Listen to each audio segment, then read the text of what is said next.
Assalamualaikum warahmatullahi wabarakatuh. Salam hormat kepada dosen saya Bapak Muhammad Talal LC MSI MED dan juga salam hormat kepada rekan-rekan semuanya.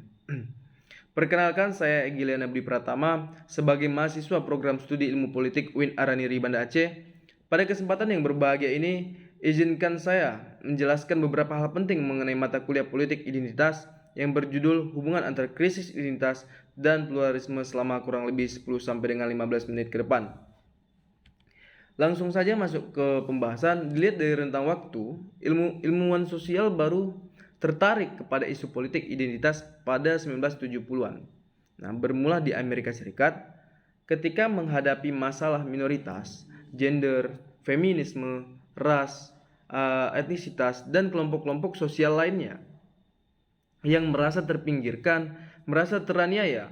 Nah, dalam perkembangan selanjutnya, cakupan politik identitas ini melus kepada masalah agama, kepercayaan, dan ikatan-ikatan kultural yang beragam. Di Indonesia sendiri, politik identitas lebih terkait dengan masalah etnis, agama, ideologi, dan kepentingan-kepentingan lokal yang diwakili pada umumnya oleh para elit dengan artikulasinya masing-masing. Gerakan pemekaran daerah dapat dipandang sebagai salah satu wujud dari politik identitas itu. Nah, isu-isu tentang keadilan dan pembangunan daerah menjadi sangat sentral dalam wacana politik mereka. Nah, tetapi apakah semua sejati atau lebih banyak dipengaruhi oleh ambisi para elit lokal untuk tampil sebagai pemimpin? Itu sebuah masalah yang tidak selalu mudah dijelaskan. Nah, pertanyaannya kemudian, apakah politik identitas ini akan membahayakan posisi nasionalisme dan pluralisme Indonesia di masa depan? Nah, jika berbahaya, kira-kira dalam bentuk apa dan bagaimana cara mengatasinya? Nah, di sini saya ingin menjelaskan sedikit perihal politik identitas dan pluralisme baik itu di Indonesia maupun di kawasan lainnya. Nah, sebelum kita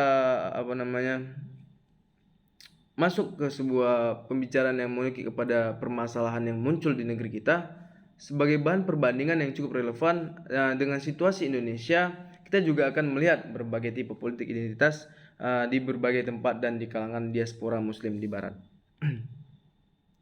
Nah, di sini saya mengambil sebuah kerangka teori dan bentuk praksisnya di berbagai kawasan. Seperti yang disampaikan Kaufman yang pertama kali menjelaskan hakikat politik identitas dengan melacak asal muasalnya pada gerakan mahasiswa anti kekerasan, sebuah organisasi gerakan hak-hak sipil di Amerika Serikat di awal 1960-an. Nah, siapa sebenarnya yang menciptakan istilah politik identitas? Nah, itu pertama kali masih kabur sampai hari ini. Nah, tetapi secara substantif, politik identitas dikaitkan dengan kepentingan anggota-anggota sebuah kelompok sosial yang merasa diperas dan tersingkir oleh dominasi arus besar dalam sebuah bangsa atau negara. Nah, disinilah ide tentang keadilan untuk semua menjadi sangat relevan. Nah, di Amerika Serikat sendiri itu para penggagas teori politik identitas berdalil bahwa praktik pemerasan hal yang membangun kesadaran golongan yang diperas. Nah, khususnya masyarakat kulit hitam. Nah, masyarakat yang berbahasa Spanyol dan etnis-etnis lainnya yang merasa terpinggirkan oleh roda kapitalisme yang berpihak kepada pemilik modal yang umumnya dikuasai golongan kulit putih tertentu. Nah, bentuk ekstrim politik identitas adalah mencuatnya sampai batas-batas tertentu gagasan tentang separatisme. Nah, ini terlihat misalnya di Quebec yang berbahasa dan berbudaya Prancis yang ingin memisahkan dari bangsa Kanada yang berbahasa Inggris. Begitu juga terbaca dalam gerakan Islam tipikal Louis Farrakhan pada tahun 1933. Nah, dengan The Nation of Islamnya di Amerika Serikat. Nah, tetapi yang ditolak oleh kelompok hitam Muslim arus besar lainnya. Tetapi pada tahun 2000, politik identitas keagamaan model ini dapat diatasi dengan tercapainya perdamaian antara Farrakhan dengan Wareddin Muhammad. Nah, mantan saingannya. Nah, untuk meredam politik identitas, kelompok muslim hitam untuk kemudian menyatukan dirinya dengan arus besar bangsa Amerika yang plural. Dalam pandangan Goodman, politik identitas yang juga terlihat pada gerakan Martin Luther King dan uskup-uskup Katolik di Amerika. Nah, sesungguhnya lebih didorong oleh argumen keadilan sosial, bukan karena alasan agamanya. Dalam perspektif ini, gerakan Muslim hitam di Amerika dalam pandangan saya tidak banyak berbeda-beda dengan gerakan etno-religius lainnya. Nah, sekali lagi karena mengalami perlakuan yang tidak adil dan, dan ingin berlakunya prinsip persamaan dalam masyarakat luas, gagasan tentang politik identitas telah menjadi topik kajian di kalangan para ilmuwan dengan membingkainya dalam teori-teori sosial yang beragam.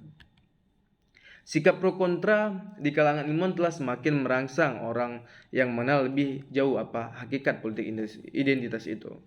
Nah, tetapi yang benar-benar spektakuler dari golongan politik identitas setelah Federasi Uni Soviet berantakan pasca Perang Dingin pada tahun 1945 sampai dengan 1980-an. Nah, bangsa-bangsa yang sebelumnya bergabung secara paksa dengan federasi itu. Nah, setelah kekuatan pusat merapuh yang memaksa komunisme digiring ke tiang gantungan sejarah. Nah, mereka menyatakan dirinya sebagai unit-unit negara merdeka, baik yang ada di sekitar Laut Kaspia ataupun yang berada di Asia Tengah. Nah, kehancuran Uni Soviet sebelumnya juga dipicu oleh gerakan Mujahidin di Afghanistan yang didukung oleh Amerika Serikat dalam upaya menghentikan pendudukan pasukan Soviet di negeri miskin itu. Nah, tentu bagi Amerika dukungan itu memenangkan Perang Dingin bukan untuk kepentingan rakyat Afghanistan. Nah, munculnya Mikhail Gorbachev kemudian dengan gerakan Glasnost dan Perestroika telah memberikan pukulan terakhir untuk mempercepat keruntuhan Federasi Tirai Besi yang sudah berusia sekitar 70-an. Nah, sekitar 70-an tahun. Nah, dominasi etnis Rusia atas etnis-etnis yang lain dalam Federasi Uni Soviet telah lama memicu semacam api dalam sekam untuk kemudian membakar bangunan federasi itu. Mungkin itu saja yang dapat saya sampaikan. Lebih dan kurangnya saya mohon maaf. Apabila ada kritikan mohon di komentar. Karena apapun komentar rekan-rekan itu sebagai wujud pembelajaran bagi saya dan kita semuanya. Saya tutup, wabillahi taufiq wal hidayah. Wassalamualaikum warahmatullahi wabarakatuh.